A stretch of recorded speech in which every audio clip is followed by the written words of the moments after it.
So hi guys, it's me, Shari again. So as you can see, meron akong hawak na virgin coconut oil, which is I use this for my armpit hair for once a week. So today is Saturday night and naisipan ko na gumawa ng aking once a week para sa aking armpit. So the purpose is para maging straight yung aking buhok sa aking armpit at para hindi siya mag-curl because I don't like armpit hair na curl because I want my armpit look straight. As you can see, my armpit is straight. See, almost 2 months na yung armpit ko. So, meron nga pala ako ditong na-prepare. Meron ako ditong brush. At ito yung hair brush para ma-stroke ko yung kanyang hair or para sa hair stroke. At meron din ako ditong hair moisturizing para ma-moist yung ating armpit hair before tayo mag-apply. So, let's go. So, first, mag-apply muna tayo ng moisturizing, of course, para na mag-clean yung ating buhok. Okay? Just watch me. Ouch. 1, 2, 3, 4. Okay? So, para na ma-stroke natin yung armpit yan. So, kasi mahaba kasi guys yung aking nail. So, I use this brush for my armpit like that.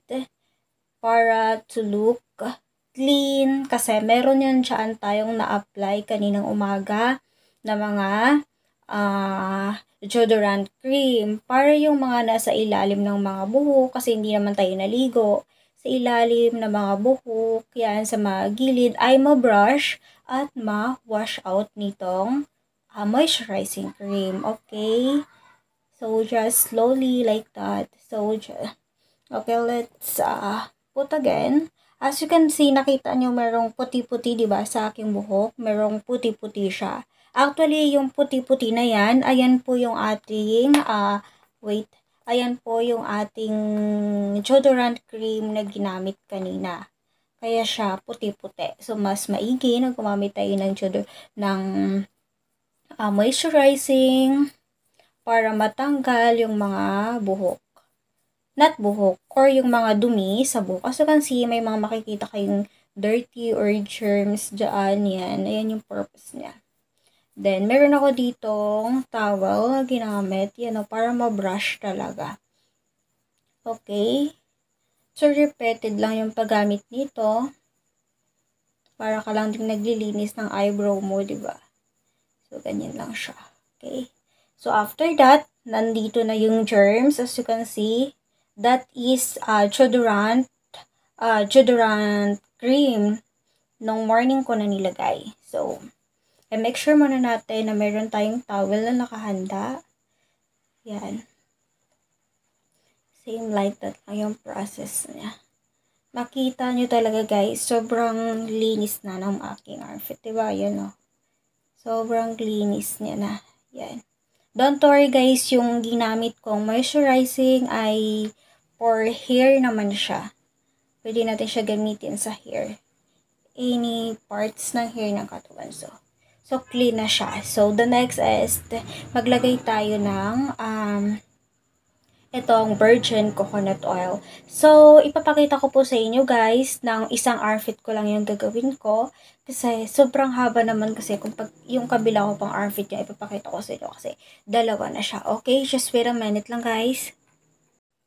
So, let's continue. So, as you can see, sobrang dry na ng armpit ko kasi kailangan siya na maging dry muna yung ating buhok. As you can see, sobrang dry at wala na siyang kadumi-dumi, walang white dyan na mga galing pa na mga cast sa ating deodorant cream. So, ayan lang siya para ma-prevent natin yung ating armpit na straight. So, next natin ay i-apply itong virgin coconut oil. So, actually, na-order ko lang siya through online. So, ito. Meron na siyang bawas dito. Kasi nagagamit ko na din siya. Hindi ko lang siya nabivideohan. So, pwede tayo gumamit ng ating brush para na ganun yung pag-i-stroke natin. Kasi hindi siya kailangan guys na hard yung pag-stroke niya. It is because na oil lang naman siya. Okay? So, maglagay na tayo guys. Ganyan lang. Ayun sa taas. Mabilis siya umagos guys. It is because na oil. Ganyan lang.